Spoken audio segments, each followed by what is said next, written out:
You know, a lot of people trashed the Disney Plus Star Wars shows, especially Mandalorian Season 3, The Acolyte. But the one that was, I don't want to say universally beloved, the one that was the most shocking that, like, everyone went, holy crap, this was really good, was Andor. Now, personally, I never watched Andor, mostly because it's a prequel to Rogue One, and we know how Andor ends.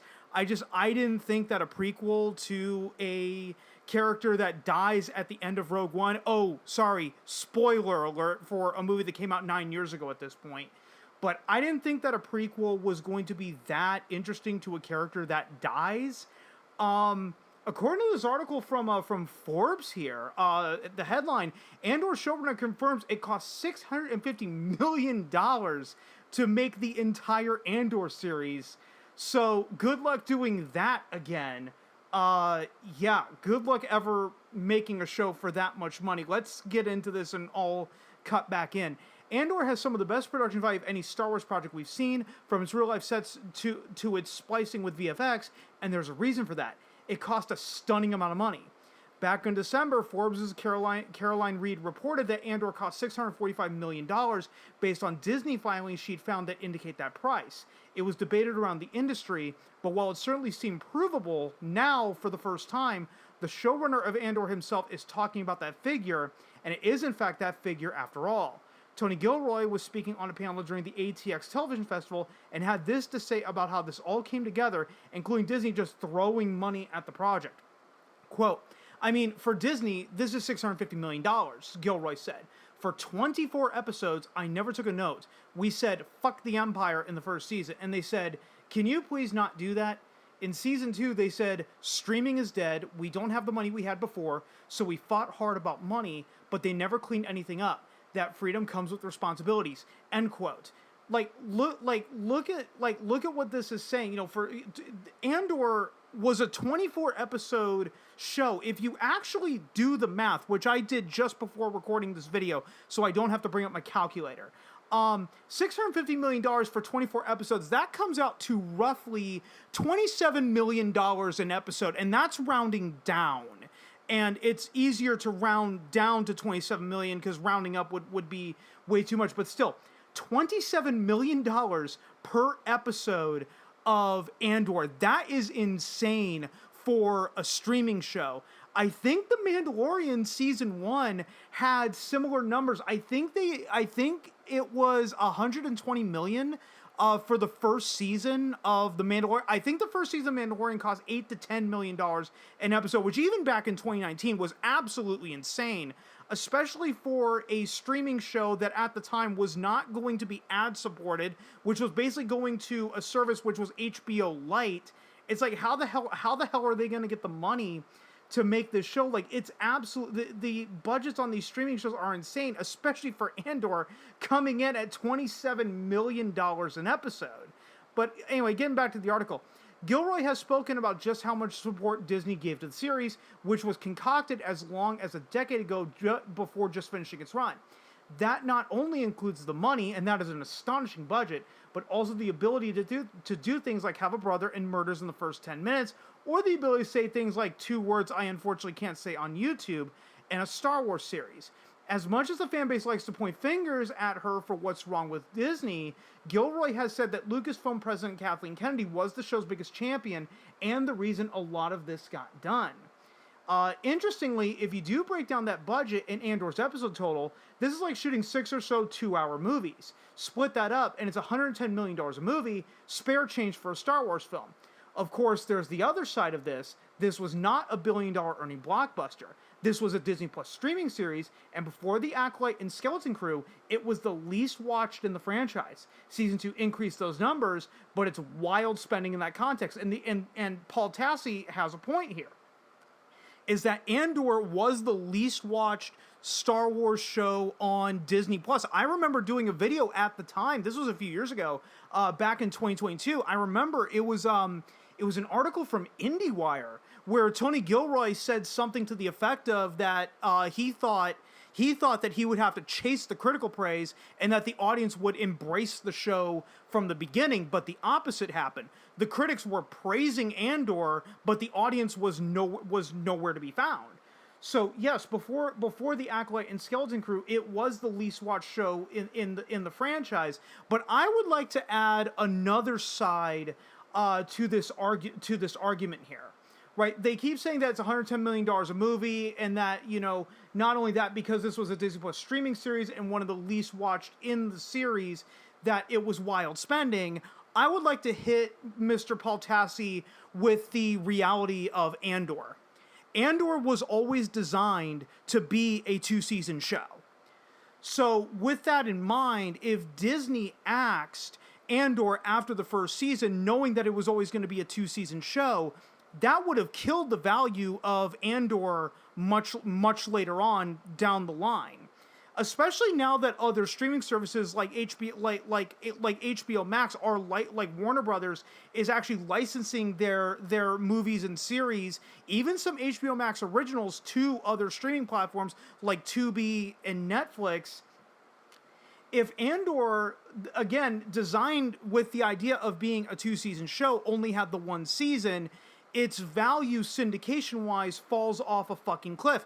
And I'll give you a perfect example of a show that was recently taken off of streaming that has virtually no value to anyone at this point, and that was the show Final Space. Now, most people probably don't even remember Final Space. It generated headlines a couple years ago for being one of the shows that was pulled off of HBO Max. But the issue with Final Space is that it ended in only its 3rd season, and the 3rd season ended on a cliffhanger. And at that time, and Final Space was only canceled because of the merger between Warner Brothers and Warner Brothers Discovery at the time. And so yes, it was pulled off of HBO Max, but let's just say for shits and giggles, Warner Brothers were to put Final Space, were to give Final Space to a service like Tubi, and yippee, we have all 3 seasons of Final Space. But knowing that the 3rd season of Final Space ends on a cliffhanger, who would want to watch Final Space knowing that the show is incomplete? Basically no one. My Name is Earl faced the exact same problem. The 4th season of My Name is Earl ended on a cliffhanger that was going to be resolved in the 5th and final season. The 5th and final season never came. There was a sitcom on ABC Family that then became Freeform called Young and Hungry that starred Emily Osment. That show ran for 5 seasons, ended on a cliffhanger. There were plans for a made-for-TV movie to wrap up the show, but the made-for-TV movie got scrapped. So again, you have the 5th and final season end on a cliffhanger. So if you're looking at this from Disney's perspective, it's like, okay, Andor is the least watched Star Wars show on Disney Plus, but it's only a 2-season show, and if we axe the show halfway through, then no one is going to give a shit about Andor later on, and then Andor goes on and is often considered as one of the best Star Wars shows ever made. I argue that this is the reason why Paramount did not cancel Star Trek Picard, despite its reported ratings being so low, is because Star Trek Picard was always designed designed as being a 3-season show in mind, so they saw all 3 seasons to the end.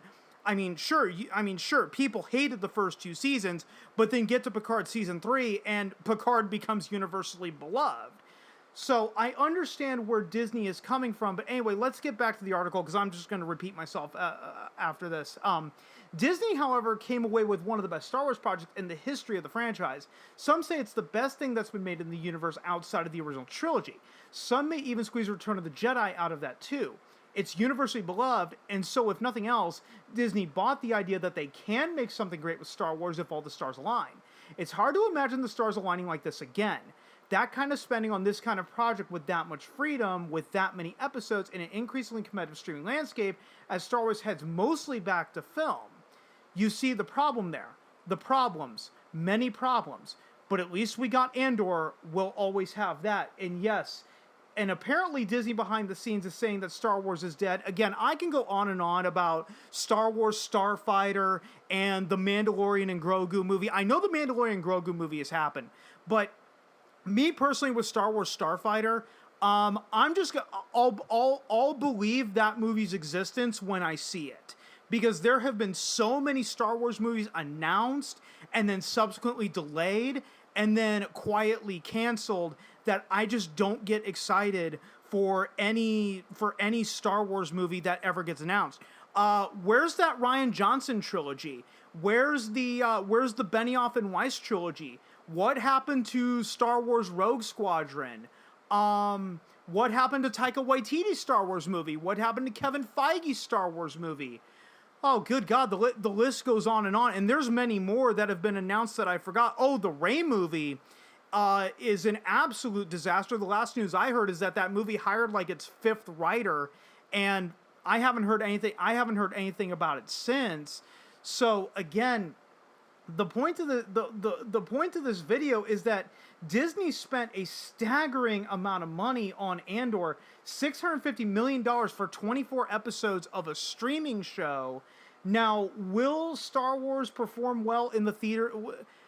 Only for Disney to say, fuck it, and go back to theatrically released Star Wars films. But the issue with the theatrically released Star Wars films, as I just brought up, is the fact that they announced so many, and then there would be production issues that would play out in the press, and then it would get delayed, and then you would just stop hearing about it. So you turn the audience into a bunch of cynics whenever it comes to these releases. So Disney, you deciding to pivot Star Wars back to a theatrical franchise, best of luck to you, because you're going to have to beat all of the cynicism within the Star Wars fan base that you yourselves have created.